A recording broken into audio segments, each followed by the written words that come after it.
when retired Marine Sergeant Frank Morrison heard desperate whinnying outside his remote Montana cabin during the worst blizzard in decades. He thought he was hallucinating, but when he opened his door and found 3 wild Mustangs collapsing from exhaustion and hypothermia on his porch, he knew this was no ordinary rescue. What he discovered behind these magnificent creatures would shake him to his core and prove that sometimes the most unlikely heroes emerge from nature's darkest moments. This is a story of survival, sacrifice, and a revelation so shocking it would change everything Frank thought he knew about courage. Before we begin, make sure to subscribe to the channel, like this video, and turn on notifications. It helps us bring you more incredible stories of survival and heroism just like this. The weather forecasters had called it a bomb cyclone, one of those rare winter storms destined to rewrite Montana's record books. For 3 days, the blizzard pounded the remote wilderness with hurricane-force winds and temperatures that plunged to -30 degrees Fahrenheit. Frank Morrison, a 62-year-old retired Marine, had chosen to ride out the storm alone in his small cabin. His weathered face bore the lines of a man who had seen too much on Afghanistan's battlefields. His gray hair was cropped military short, and his pale blue eyes carried that 1,000-yard stare so common among combat veterans. For 8 years, Frank had found solace in isolation, far from the crowds and noise that triggered unwanted memories. His cabin, heated by a massive stone fireplace, was stocked with enough supplies to last months. The power had gone out on day 2, but Frank was prepared. Military training had taught him to expect the unexpected. It was just past midnight on the storm's 3rd night when Frank heard something that shouldn't have been there. Through the howling wind came desperate whinnying, weak and close to his cabin. Frank paused his reading, setting down a worn Hemingway novel. He'd been hearing strange sounds all evening, the storm playing tricks with the wind. His VA therapist had warned that severe weather could trigger PTSD episodes, sometimes causing auditory hallucinations. But the sound came again, clearer this time, and definitely from his front porch. Frank moved to the window, brushing aside the heavy curtain to peer into the swirling white chaos. Visibility was reduced to mere feet, but he could swear he saw movement near the door. The whinnying came again, followed by the heavy thud of bodies collapsing onto the wooden planks of his porch. Frank grabbed his military flashlight and moved toward the door, heart pounding with disbelief and growing concern. When he opened the heavy wooden door, the Arctic wind hit him like a physical blow. What he saw in his flashlight beam stopped him cold. 3 horses, wild Mustangs by the look of them, lay collapsed on his porch. Their bodies steamed in the frigid air, coats caked with ice and snow. They were barely conscious, sides heaving with exhaustion and cold. Their eyes held a desperation Frank recognized from his darkest moments. These magnificent creatures were dying, and somehow they had found their way to his door in their final hour.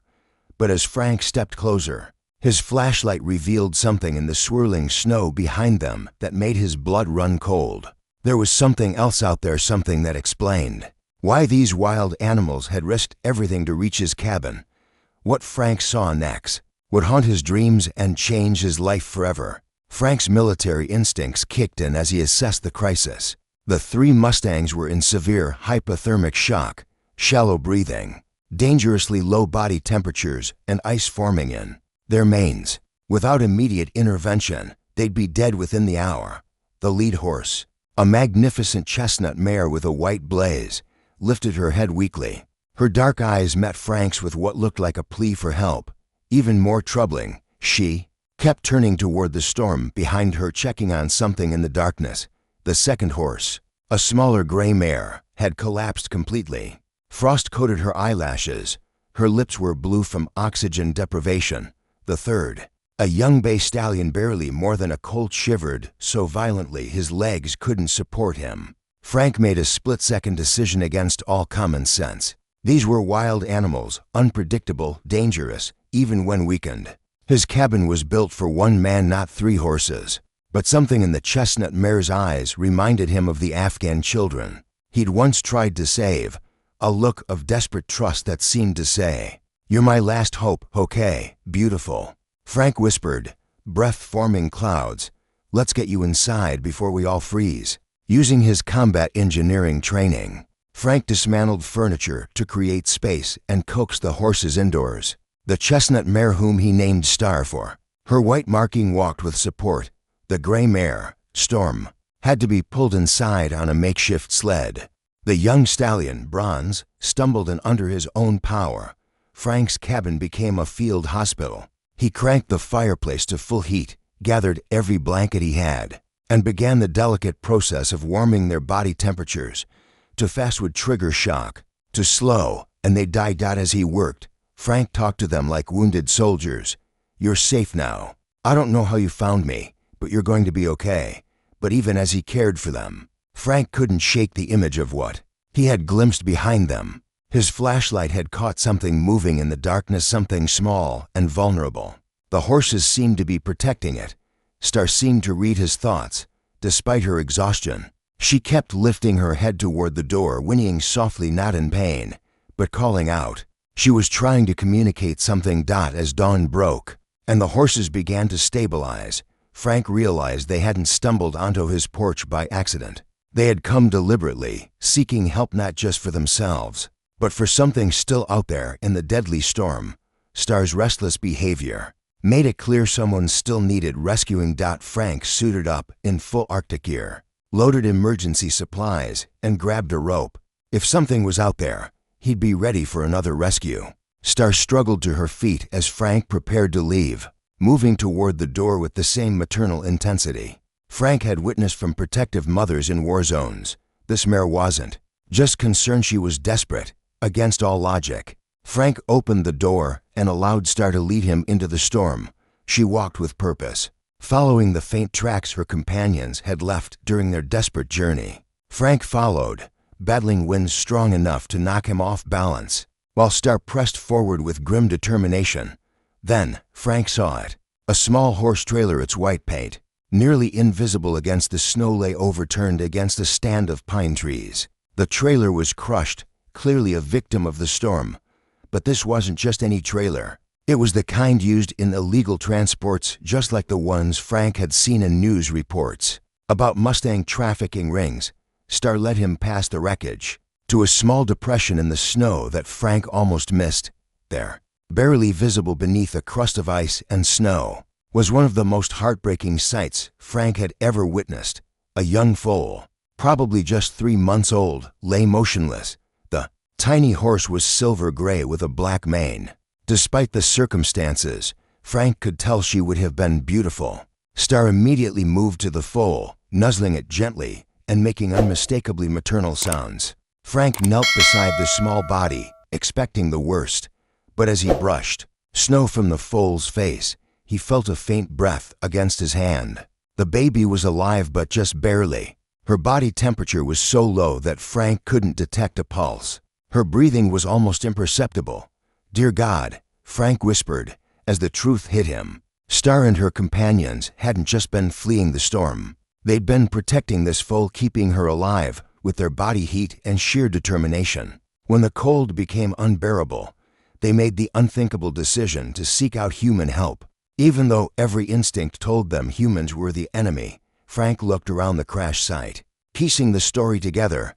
Illegal transporters caught in the storm were probably trying to move stolen Mustangs across state lines. The trailer crashed. Most horses died or escaped, but Star and 2 others had stayed behind to protect the youngest, most vulnerable member of their herd. Frank carefully lifted the nearly frozen foal into his arms. Star watched closely, and Frank could almost see her making an assessment.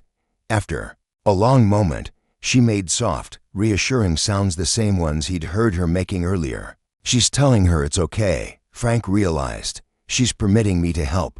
He reached slowly toward the foal, careful not to startle. Star, her massive head hovered close, watching every movement, but she didn't interfere. She allowed Frank to cradle the infant for the first time. The baby was warm. Star's body heat had fought off full hypothermia, but she was clearly dehydrated and dangerously weak. Frank could feel her tiny heart beating rapidly. "Got her," Frank said aloud. "She's alive and responsive, but she needs immediate care." As Frank stood with the baby in his arms, Star struggled to rise, then followed, step for step. As he began the journey back to the cabin, she never let herself fall more than a few feet behind the foal she had risked everything to. Save. The trek back was a race against time. Frank carried the baby inside his coat, shielding her as best he could, while Star stumbled behind, worn out, but determined to finish her mission. Even as they pushed through the howling blizzard, Frank couldn't shake the feeling this was no ordinary accident. Back at the cabin, Frank's living room became an emergency care unit. While Storm and Bronze huddled near the fireplace, Frank worked frantically to save the tiny foal Star had risked everything to protect. He named her Hope. Hope was in critical condition. Her core body temperature had dropped so low she was essentially in suspended animation. Her heartbeat was so faint that Frank had to strain to detect it. His military medical training told him that hypothermia this severe could lead to permanent brain damage or death. Frank created a makeshift incubator using his sleeping bag and hot water bottles, carefully controlling the warming process to avoid thermal shock. Star never left Hope's side. She used her recovering body heat to comfort the foal and made soft, rhythmic sounds to encourage her back to life. Hours passed. Frank was more emotionally invested than he'd been in anything since returning from war. Something about Hope's fragile fight reminded him of his own battle to survive after coming home. Like him, she was alone, traumatized, facing impossible odds. "Come on, little one," Frank murmured, monitoring vital signs. "Your mama didn't bring you this far to give up now." By mid-afternoon, Hope showed signs of improvement. Her breathing became more regular, and Frank detected a stronger heartbeat. When her eyes fluttered open and she let out a soft sound, Star's response was overwhelming. She nickered with such joy it brought tears to Frank's eyes. But Hope's awakening revealed a new set of challenges. The foal was severely malnourished and dehydrated, clearly without proper nutrition for days. Frank had no experience with infant horses, and in his remote location, there was no veterinary help until the storm passed. Once again, his resourcefulness kicked in. Using the emergency radio, he reached a veterinarian in town who, despite the static-filled connection, talked him through the basics of neonatal equine care. With limited supplies, Frank improvised a feeding system and began delivering desperately needed nourishment to Hope. As night fell and the storm raged on, Frank realized something remarkable. His cabin had become more than just a shelter. It had become a family. Star, Storm, and Bronze had accepted him as one of their own. And Hope, so tiny and helpless, was completely dependent on both Frank and her mother for survival. The peaceful moment shattered abruptly. Frank heard engines in the distance, multiple vehicles creeping through the storm. His instincts, sharpened by years of combat, flared instantly. No legitimate rescue would be driving in these conditions, and the timing was far too convenient. Star heard the sounds too. Her reaction was immediate and terrifying. The gentle, trusting mare became agitated, placing her body between Hope and the door, emitting low, warning calls. Storm and Bronze reacted in kind, ears pinned, eyes wide, muscles tense with remembered trauma. Through the frost-covered window, Frank spotted headlights slicing through the snow. Heavy-duty trucks, trailers, the kind used for transporting large animals, exactly like the illegal ones he'd seen before. Frank's heart pounded. These were likely the same traffickers responsible for the crash, the same men who had abandoned Star and her herd to die. Now they were back to clean up evidence, retrieve surviving horses, and silence any witnesses. As the crunch of boots echoed outside his door, Frank faced a decision that would define the rest of his life. He could pretend he'd seen nothing, hand the horses over, stay safe, or he could stand his ground and protect the animals that had come to him in desperation, and trust. Frank Morrison reached for his service rifle. He chose to stand. The knock came hard and authoritative at exactly 9:47 p.m., the kind that expects immediate submission. Frank positioned himself where he could see both the entrance and his four charges. His rifle was within reach but kept out of immediate view. "Open up, Montana Fish and Wildlife," a gruff voice barked. "We're here about the horse trailer accident." Frank's trained ear caught the lie. Real wildlife officers would have properly announced themselves and shown credentials. And they wouldn't be out in a blizzard. These weren't officials. They were impersonators, Star's reaction confirmed it. Upon hearing the voice, she lowered herself protectively over Hope. Her body radiated fury. Storm and Bronze flanked her, forming a living barrier between the door and the tiny foal. Their behavior told Frank everything he needed to know. These horses recognized the mortal danger. Just a minute, Frank called out, moving to the window for a clearer look. Through the swirling snow, he saw from men in heavy, tactical-looking coats to trucks with large trailers idled in his driveway. Engines rumbling. Frank assessed the situation. He was outnumbered, outgunned, trapped in a snowbound cabin with 4 vulnerable horses, one barely alive. But he had one advantage: experience. He hadn't survived 3 tours in Afghanistan by backing down. Sometimes, the best defense was to make your enemies think they were walking into something far more dangerous than it was. Frank cracked the door open just enough to show his face, carefully blocking any view inside. "Gentlemen, this is private property, and you're trespassing. I'll need to see some identification." The lead man stepped forward, heavyset, with cruel eyes and a jagged scar down his left cheek. "We don't have time for games, old man," he growled. "We know you've got our horses. Hand them over, and nobody gets hurt." Frank's hand moved subtly toward his weapon. "I don't know what you're talking about," he said evenly. "I've been alone for 3 days, riding out the storm." "Cut the crap," Scarface snapped. "We tracked them here. 3 mares and a foal worth more than you'll see in a lifetime. Give them up now, or we'll take them with everything else you've got." Behind Frank, Star whinnied softly, not in fear, but encouragement. She knew he was protecting them. It was the only way she could offer support. That quiet sound of trust gave Frank the resolve he needed. "Here's the thing," Frank said, opening the door wider just enough to reveal the rifle in his hands.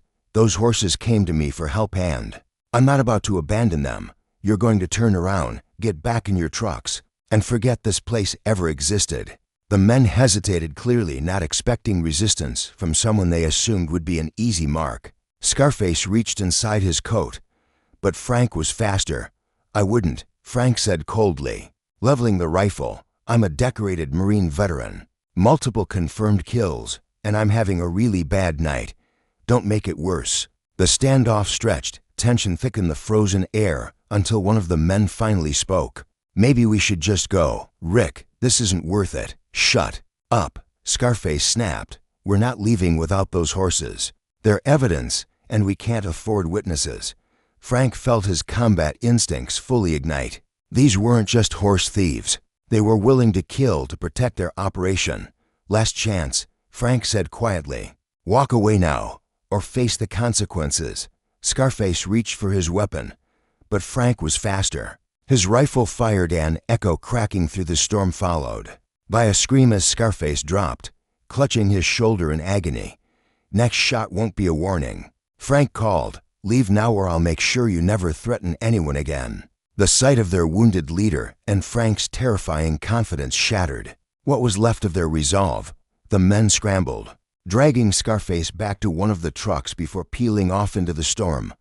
But Frank knew this wasn't over. They'd be back, and they'd bring more, securing the cabin. Frank took in the flickering firelight, the snow-pounded windows, and the 4 injured horses sheltering inside. That his quiet retirement was over. He was now part of something bigger, a fight to protect lives that others saw only as commodities. The engines of the trailers still rumbled outside, pumping steam into the frigid air. Frank took inventory. He was still outnumbered, still outgunned. He had 4 horses in his care, one barely alive. But escape wasn't an option, and Frank Morrison wasn't the type to run. He'd survived 3 tours in Afghanistan. He knew how to turn an impossible defense into victory. He also knew the first rule of warfare: make them believe they're walking into hell. When they knocked, Frank didn't flinch. "Gentlemen," he said calmly, blocking the doorway, "this is private property. I'll need to see some identification." The lead man stepped forward, heavyset, scarred face, and cruel eyes. "We don't have time for games, old man. We know you've got our horses. Hand them over, and nobody gets hurt." "I don't know what you're talking about," Frank replied, his hand drifting toward his weapon. "I've been riding out the storm alone." "Cut the crap," Scarface snarled. "We tracked them here. 3 mares and a full worth more than you'll ever see. Give them up now, or we take them with everything else you've got." Behind Frank, Star let out a soft whinny. Not fear but encouragement.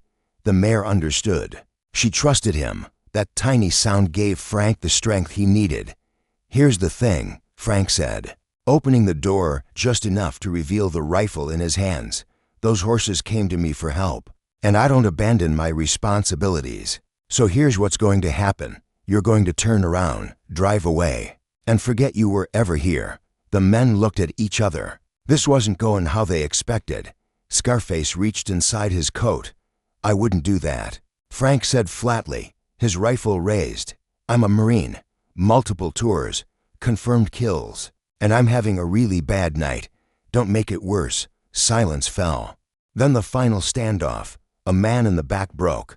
"Maybe we should go." "Shut up," Scarface screamed. "We're not leaving without those horses. We can't leave witnesses." Frank didn't hesitate. Scarface reached. Frank was fired. 1 shot. Scarface dropped with a scream, his shoulder torn. "Next shot won't be a warning." Frank growled, "Go now." That was enough. The intruders fled into the storm. But Frank knew this was far from over. As he checked the locks and settled the animals, Frank looked at Hope standing now on shaky legs. Nuzzled by Star, he'd made his decision. Some battles were worth fighting. By dawn on the 4th day, the storm broke. The world outside was encased in white silence, like a battlefield after war. Frank's first priority was care. He needed a vet. Fast. Dr. Sarah Chen arrived that afternoon. Her all-terrain vehicle powered through the snow, packed with supplies. She was in her early 40s. Asian American, sharp-eyed, and confident, the kind of person who had seen things and stayed calm anyway. "Mr. Morrison," she said as she examined Hope, "what you've done here is nothing short of miraculous. These animals should have died." Hope nursed from Star. "Weak but alive. She's going to make a full recovery," Dr. Chen said, amazed. "And the adults are in surprisingly good condition, considering." Then she turned serious. "Mr. Morrison, where exactly did you find them?" Frank led her to the crash site, now revealed by the melted snow. The trailer's dark secrets spilled into the open.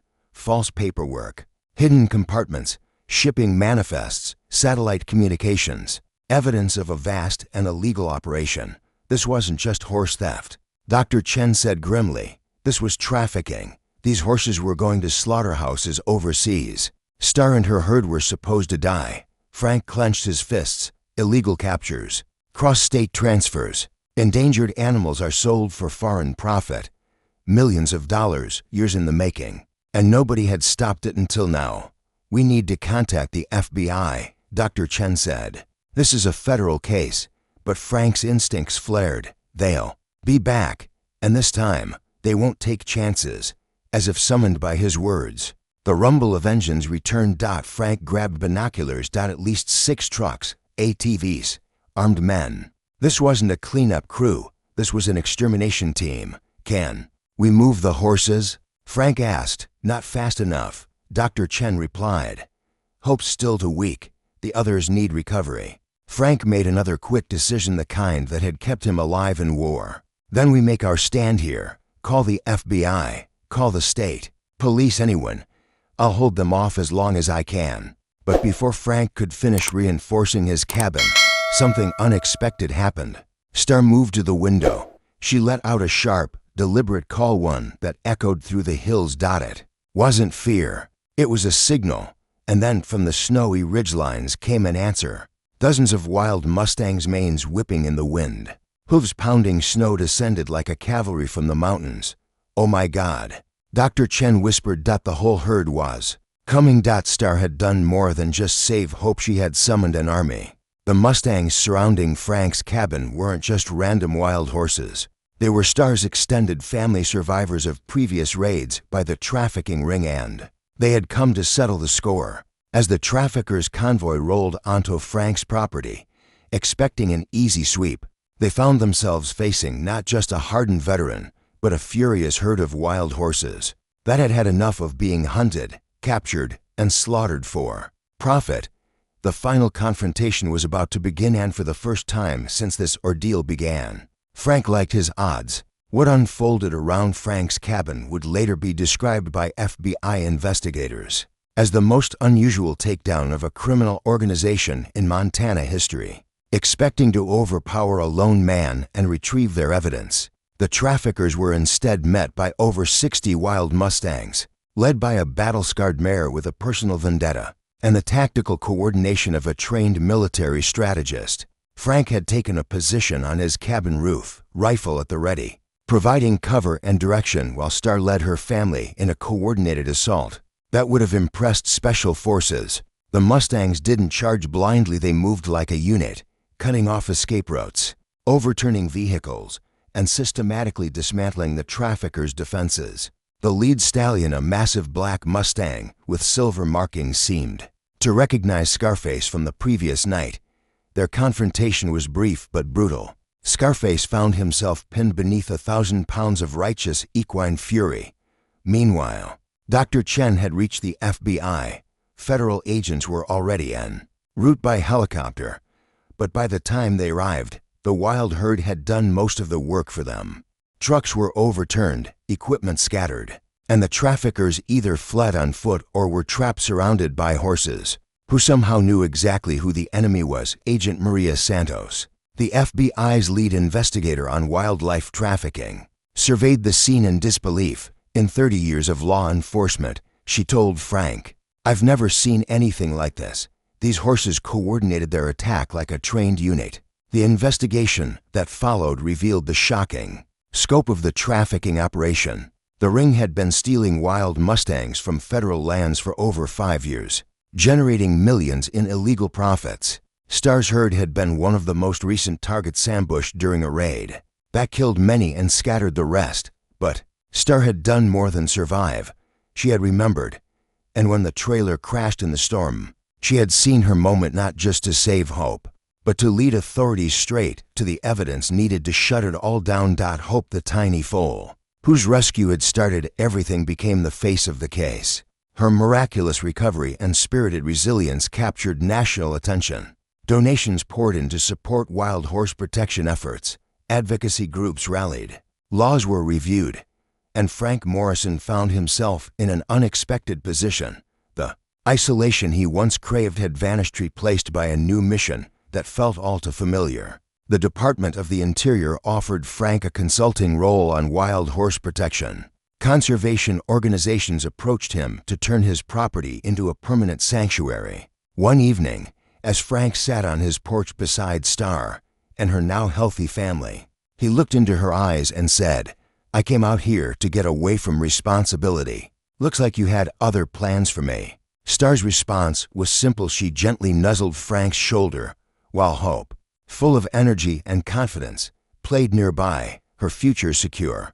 The other rescued horses were integrated into federal protection programs, but Star and Hope had made it clear Frank's cabin was now their home. Dr. Chen, who had become a regular visitor and eventually Frank's partner in building the Morrison Wild Horse Sanctuary, often marveled at the transformation. "Frank," she told him one day, "watching the herd graze peacefully, you didn't just save for horses, you saved a species' faith in humanity." 6 months later, the Morrison Sanctuary was thriving, home to dozens of rescued Mustangs. Frank had become both a protector and advocate for animals. Once treated as commodities, Star was now the matriarch, using her remarkable intelligence to guide new rivals, help them trust again, and restore their dignity. Hope, now a vibrant young horse, had become Frank's shadow, following him around with the curiosity of a child and the devotion of a dog. She bore no trace of the trauma she had endured, because from the beginning, Hope had only known one truth: she was safe, she was loved, and she was finally free. The leaders of the trafficking ring received lengthy federal prison sentences. In the wake of their conviction, new legislation was passed to strengthen protections for wild horses across the country. But for Frank, the real victory was far simpler and far more personal. As he watched Hope gallop freely across the pasture, while Star grazed peacefully nearby, he understood something profound. His war against nightmares was finally over. He had found peace not in isolation, but in purpose, not by forgetting the past, but by building a better future. The veteran who once felt broken, forgotten, and useless had become the guardian of America's last wild horses. And in saving them, he had saved himself. This incredible story reminds us that sometimes our greatest purpose finds us when we least expect it. Frank's journey from a man hiding from his past to a protector of the wild teaches us that healing doesn't come from running away from responsibility, but from embracing it in new and meaningful ways. Star's courage in leading her herd to safety and her remarkable wisdom in recognizing Frank as an ally proved something the world is only beginning to understand. Animals possess a depth of intelligence and emotion that defies our expectations. Her trust didn't just change one man's life, it sparked a movement that now protects thousands of wild horses across America. Their story shows us that heroes come in many forms. Sometimes they're battle-scarred veterans looking for peace, sometimes they're wild horses fighting to survive, and sometimes they're tiny foals whose very existence reminds us to be braver, better, and more compassionate than we ever thought possible. If this story touched your heart, subscribe to Galloping Tales for more incredible true stories of survival, redemption, and the unbreakable bonds between humans and animals. Leave a like if Frank, Star, and Hope's journey inspired you. Share this video with someone who needs to remember that it's never too late to find your true purpose. Together, we can spread the message that courage, compassion, and second chances can change the world. What would you do if wild animals came to your door seeking help? How can we better protect the magnificent creatures we share this planet with? Let us know in the comments.